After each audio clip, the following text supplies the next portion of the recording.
She talked about diversity and how everything's linked. And she talked about how we need to pay attention to how we feed the system.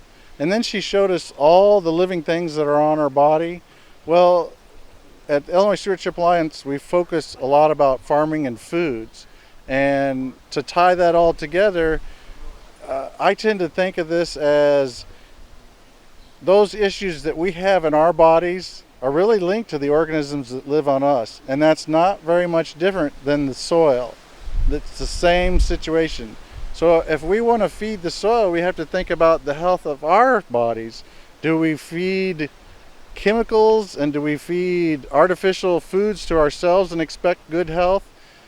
We're told to feed green quality foods. The rawer the materials, the healthier it is for our body.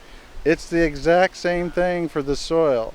We need to start thinking about the soil as the skin of the earth, and it's very similar to the skin on our body. We need to pay attention to how the system is done, and that we are feeding healthy foods to the organisms, and the mycorrhiza are the benefit of that. The organisms are the benefit of that. But what's really key is the food that we eat benefits from that, so that we're putting that quality food back into us.